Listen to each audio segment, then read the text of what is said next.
Hi guys, welcome to knowledge lab. Myself Pooja. हम botany में पढ़ रहे थे कि what is the difference between the plant and animal. तो हमने वो डिफरेंस को कंप्लीट कर लिया था। अब हम आगे की जो अपनी पढ़ाई स्टार्ट करेंगे आज के वीडियो में, वो होगा जीवधारियों के वर्गीकरण पर, यानी कि टैक्सोनॉमी ऑफ लिविंग बींग्स। हम मतलब जितने भी जीवधारी होते हैं, जितने भी पृथ्वी पर इस पृथ्वी पर पाए जा रहे हैं, आप सभी जानते हैं कि हमारा पृथ्वी ही एक ऐसा ग्रह यानी कि प्लैनेट है जिस पे जो है कि जीवन संभव हो पाया है। तो इस प्लैनेट पे जितने भी जीवधारी पाए जा रहे हैं उनको वर्गीकृत किया गया, उनको जो है कि क्लासिफाई किया गया कि किसको किस डिवीज़न में रखना है, किसको किस क्लास में रखना है। कैसे हम जान पाएंगे कि हमारे जो है कि इस पृथ्वी पर कितने प्रकार के जीव पाए जा रहे हैं, वो किस तरीके के जीव हैं। क्या अगर हम सभी जीवों की बात करें तो सभी जीवों को अगर हम मिला कर के बात करें तो जितने भी जीव पाए जा रहे हैं क्या वो एक समान है। यानी कि अगर हम बात करें, हम तो अपने आसपास देख ही रहे हैं कि सभी जीव एक समान नहीं हैं, उनमें कुछ ना कुछ डिफरेंस पाया जा रहा है। तो अपनी जानकारी के लिए हम कैसे जानेंगे कि कौन सा जीव किस तरह का है। तो अपनी सुविधा के लिए, या फिर हम कह सकते हैं कि हमारी सुविधा के लिए, कुछ ऐसे वैज्ञानिक थे जिन्होंने जीवधारियों को वर्गीकृत किया। उन्होंने कुछ कैरेक्टरिस्टिक को, कोई चीज़ को बेस बनाकर इन सभी जीवों को क्लासीफाई किया। और हमें जो है कि जब अभी हम पढ़ाई कर रहे हैं, जूलॉजी की स्टडी कर रहे हैं, तो ये हमारे लिए जानना बहुत ही ज़रूरी है कि किस तरीके से हम जीवों को डिवाइड कर सकते हैं, किस तरीके से हम जीवों को विभाजित कर सकते हैं, उनका क्या बेस होगा। तो इन सब चीज़ों को जानने के लिए, समझने के लिए कुछ ऐसे साइंटिस्ट थे जिन्होंने अपना वर्क किया और बहुत अच्छे से उन्होंने वर्क किया और हमें बताया कि क्या कैसे है। तो अभी हम बात करेंगे कि हमने हमारे आसपास जितनी भी जीवधारी पाए जा रहे हैं, या फिर इस प्लैनेट पे जितने भी जीवधारी पाए जा रहे हैं, उनको सबसे पहले आर.एच. विटेकर, ठीक है, कौन? आर.एच. विटेकर एक साइंटिस्ट हैं। इन्होंने 1969 में अपना वर्गीकरण प्रस्तुत किया लिविंग बींग्स पर, यानी कि लिविंग ऑर्गेनिज्म को, फिर चाहे वो पौधे हों या फिर जंतु हो। There are 2 types of living beings, मैंने आपको बताया था, जो कि आपका फर्स्ट है प्लांट एंड सेकेंड है एनिमल। तो इन्होंने क्या किया, पौधे और एनिमल को डिवाइड किया, ठीक है, क्लासीफाई किया, उनको वर्गीकृत किया। तो इन्होंने क्या किया, इन्होंने 5 जगत में डिवाइड किया। किस में डिवाइड किया, ये आपको बहुत ही क्लियरली पता होना चाहिए कि जो आर.एच. विटेकर साइंटिस्ट थे, इन्होंने जो जीवों को, यानी कि लिविंग ऑर्गेनिज्म को जब डिवाइड किया तो कितने पार्ट्स में डिवाइड किया। तो इन्होंने 5 पार्ट्स में, कितने पार्ट्स में, 5 पार्ट्स में डिवाइड किया। और उन्होंने क्या कहा, इनको कहा किंगडम, यानी कि जगत। यानी कि आर.एच. विटेकर ने सभी जीवों को 5 जगत में विभाजित किया, ठीक है। किसमें विभाजित किया, 5 जगत में। ये 5 यानी कि 5 आपको याद होना चाहिए कि आर.एच. विटेकर ने जो अपना वर्गीकृत प्रस्तुत किया था, अपना वर्गीकरण दिया था लिविंग ऑर्गेनिज्म में, उन्होंने कितने भागों में इसको डिवाइड किया था। तो पृथ्वी पर जितने भी लिविंग ऑर्गेनिज्म पाए जा रहे हैं उन सभी को आर.एच. विटेकर ने 5 भागों में डिवाइड किया। अब वो हम बहुत ही डिटेल में समझेंगे कि क्या है ये 5 जगत, क्या है। तो आपका जो हम फर्स्ट की बात करेंगे वो है मोनेरा, सेकंड की क्या है, प्रोटिस्टा यानी कि प्रोटोकिस्टा, और थर्ड है आपका कवक यानी कि फंजाई, फोर्थ है प्लांटी यानी कि जितने भी प्लांट इसमें पाए जा रहे हैं, और फिफ्थ है आपका एनिमेलिया। तो ये 5 जगत आपको बहुत अच्छे से याद होने चाहिए कि आर.एच. विटेकर ने सभी लिविंग ऑर्गेनिज्म को 5 भागों में डिवाइड किया था। इन 5 भागों को उन्होंने नाम क्या दिया था, किंगडम इन्होंने कहा था। यानी कि 5 किंगडम्स में इन्होंने डिवाइड किया था, जिसमें आपका फर्स्ट था मोनेरा, सेकेंड था प्रोटिस्टा, थर्ड था fungi, and fourth Plantae, and the last one animalia. तो अगर हम बहुत डिटेल में समझने की कोशिश करें तो जितने भी लिविंग ऑर्गेनिज्म थे, इन्होंने 5 जगत में जब उनको डिवाइड किया तो कैसे डिवाइड किया, किन जीवों को उन्होंने किन जो है कि किंगडम में रखा। तो आपका पहला था मोनेरा, क्या है, मोनेरा है आपका पहला है मोनेरा। तो मोनेरा में इन्होंने क्या किया, इन्होंने उन सभी जीवों को रखा जो यूनिसेलुलर थे। क्या थे, यूनिसेलुलर, यानी कि इनकी बॉडी वो किस तरीके के सेल से बनी थी, यूनिसेलुलर। यूनी का मतलब क्या होता है, यूनी का मतलब होता है सिंगल, यूनी का मतलब होता है सिंगल, यानी कि एक, केवल और केवल एक कोष की जीव। यानी कि इसमें जो है कि इस जगत में जितने भी ऑर्गेनिज्म पाए जा रहे हैं, जितने भी लिविंग ऑर्गेनिज्म पाए जा रहे हैं, उनकी जो बॉडी है वो केवल एक सेल से मिलकर बनी है। हम कह सकते हैं केवल एक सेल से उनकी पूरी बॉडी का निर्माण हो जा रहा है। तो उस यूनिसेलुलर ऑर्गेनिज्म के उन्होंने क्या कहा, उन्होंने कहा इसको प्रोकैरियोटिक कोशा। क्या कहा? प्रोकैरियोटिक कोशा कहा इन्होंने। आप देख रहे हैं इसको, तो प्रोकैरियोटिक कोशा इन्होंने क्या कहा? प्रोकैरियोटिक कोशा कहा। अब इन्होंने प्रोकैरियोटिक कोशा क्यों कहा उसको, वो हम आगे समझेंगे। तो इसमें क्या था, एक आरंभी न्यूक्लियस पाया जा रहा है। कैसा न्यूक्लियस? आरंभी न्यूक्लियस, यानी कि आरंभी न्यूक्लियस यानी कि ऐसा न्यूक्लियस जो पूरी तरीके से डेवलप नहीं हुआ है। एक ऐसा न्यूक्लियस जो पूरी तरीके से डेवलप नहीं हुआ है। आरंभी न्यूक्लियस का मतलब यानी कि आरंभी केंद्रक का मतलब मैंने आपको बताया, एक ऐसा न्यूक्लियस, एक ऐसा केंद्रक जो फुली डेवलप नहीं है, यानी कि पूर्ण रूप से विकसित नहीं है। तो इंसिपिएंट न्यूक्लियस की जब हम बात करेंगे तो वो एक ऐसे न्यूक्लियस की हम बात करते हैं जो पूरी तरीके से डेवलप नहीं होता, पूरी तरीके से विकसित नहीं होता है। तो सबसे पहले उन्होंने मोनेरा जगत के बारे में बताया। उन्होंने हमें ये बताया कि ऐसे सारे जीव जो कि एक ही कोशा से बने होते हैं, यानी कि यूनिसेलुलर होते हैं, तो उन्होंने उसको क्या नाम दिया? उन्होंने नाम दिया प्रोकैरियोटिक कोशा। अब प्रोकैरियोटिक कोशा में क्या कैरेक्टरिस्टिक उसकी थी? उसमें ये कैरेक्टरिस्टिक थी कि उसमें जो भी न्यूक्लियस पाया जा रहा था, यानी कि केंद्रक पाया जा रहा था, वो पूरी तरीके से विकसित नहीं था।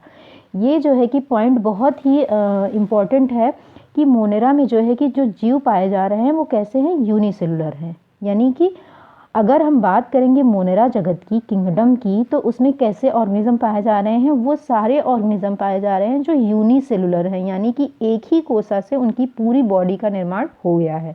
अब यूनिसेलुलर ऑर्गेनिज्म को हम क्या कहेंगे? हम कहेंगे प्रोकैरियोटिक कोशा।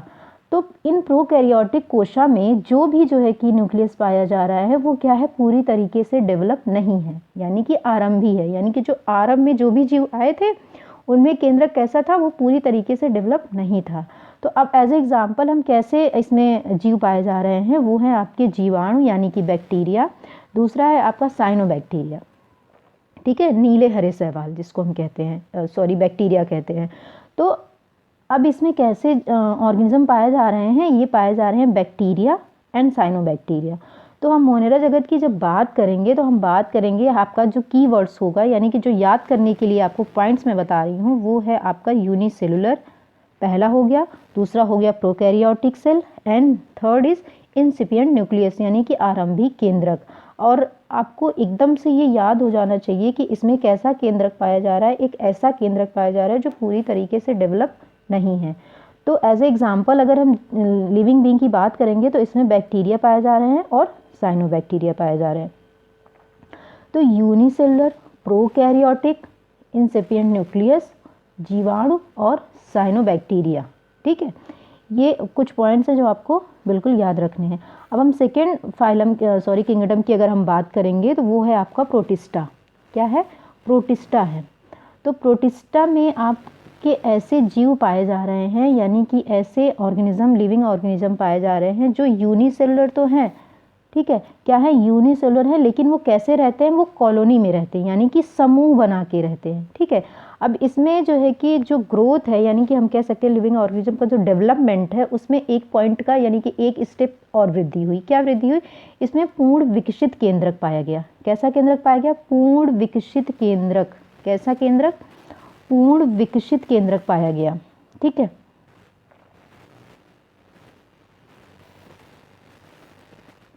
ये है आपका पूर्ण विकसित केंद्रक।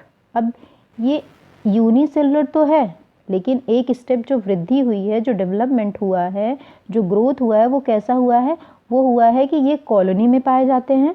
और दूसरा जो पॉइंट है वो है ये है कि इसमें फुली डेवलप्ड केंद्रक पाया जा रहा है। अब अगर ऐसे सेल्स हैं, इनको हम क्या कहेंगे? इसमें जो कैरियोटिक कोशिका जो पाई जा रही है, यानी कि जो केंद्रक पाया जा रहा है, वो फुली डेवलप्ड है। दैट्स वाई हम इसको क्या कहेंगे? यूकैरियोटिक। यानी कि जो इनका न्यूक्लियस है वो यूकैरियोन टाइप का, यानी कि पूर्ण विकसित है। तो एज ए एग्जाम्पल जब हम बात करेंगे कि इसमें कौन से ऑर्गेनिज्म पाए जा रहे हैं, तो इसमें पाए जाएंगे अमीबा एंड यूग्लिना। यानी कि जो आपका फाइलम होता है प्रोटोजोआ, उसमें जितने भी आपके एनिमल पाए जा रहे हैं, जितने भी जीव पाए जा रहे हैं, वो इस किंगडम में रखे गए।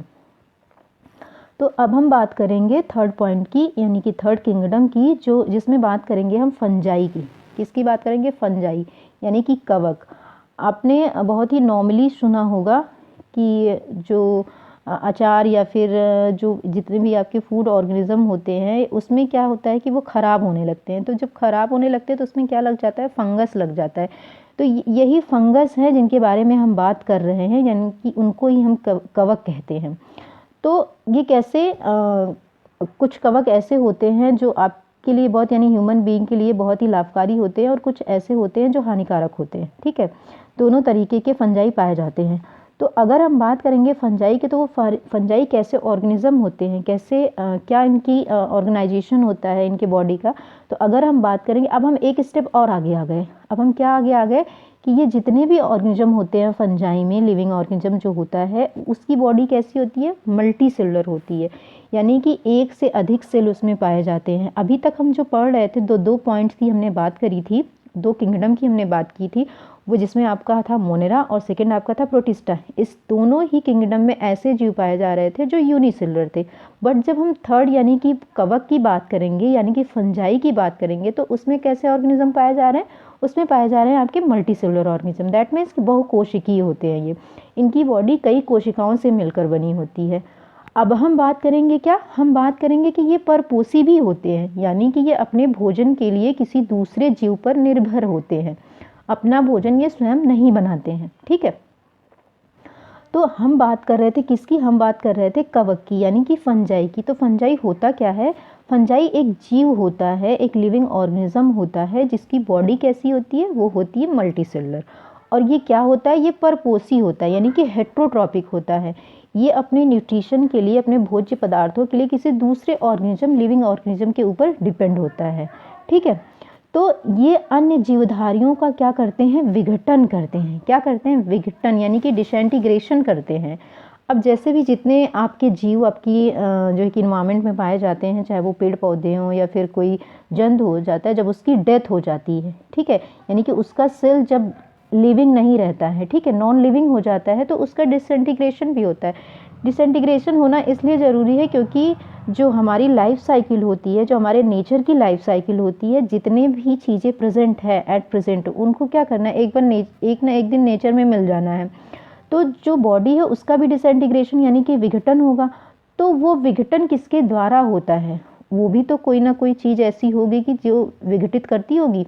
तो ये फंजाई ही ऐसे ऑर्गेनिज्म होते हैं जो जीवधारी, जिनका जो है कि डेथ हो जाती है, यानी कि जो मर जाते हैं, जैसे कि मृत कोशिका, उसका विघटन करने के लिए ये फंजाई ही होते हैं जो हेल्प करते हैं। तो फंजाई कैसा ऑर्गेनिज्म है? ये एक ऐसा ऑर्गेनिज्म है जो विघटन की प्रक्रिया में टेक पार्ट करता है। ठीक है, तो जितने भी जीवधारी होते हैं उनके विघटन के लिए ये फंजाई जो है बहुत ही इम्पॉर्टेंट होता है, ये कवक बहुत ही इम्पॉर्टेंट होता है। अब हम आगे बात करें तो इनमें कवक सूत्र होता है, यानी कि कवक सूत्र को हम क्या कहते हैं? हम कहते हैं माइसिलियम। ठीक है, अब ये बना किस चीज़ का होता है? काइटिन की बनी कोशिका भित्ति पाई जाती है। तो जो कवक होता है उसका जो सेल होता है वो उसमें जो सेल वॉल पाई जाती है वो किसकी बनी होती है? वो बनी होती है काइटिन की। अब काइटिन क्या होता है? Chitin is a kind of carbohydrate. ठीक है, क्या होता है? कार्बोहाइड्रेट होता है। तो काइटिन किसका जो है कि अगर हम बात करें किस ऑर्गेनिज्म में पाया जाता है, किस ऑर्गेनिज्म की सेल वॉल में पाया जा रहा है, तो ये पाया जा रहा है कवक में। ठीक है, किसमें पाया जा रहा है? कवक में। अब हम बात करेंगे आगे, परंतु कशाम्बिका का अभाव होता है। ठीक है, काइटिन तो पाई जा रही है सेल वॉल में, लेकिन कशाम्बिका यानी कि फ्लैजिला का अभाव होता है। अब हम बात करें इनमें प्रकाश संश्लेषण की क्रिया होती है कि नहीं होती? नहीं होती, क्योंकि मैंने पहले ही आपको बताया कि ये परपोषी होते हैं। दैट मीन्स कि ये अपने भोज्य पदार्थों के लिए किसी दूसरे जीवों पर डिपेंड होते हैं। दैट मीन्स कि इसमें जो है क्लोरोफिल नहीं पाया जा रहा है, हरित लवक नहीं पाया जा रहा है, पर्णहरिम नहीं पाया जा रहा है। इसी की वजह से ये क्या करते हैं कि अपना भोजन स्वयं नहीं बनाते हैं।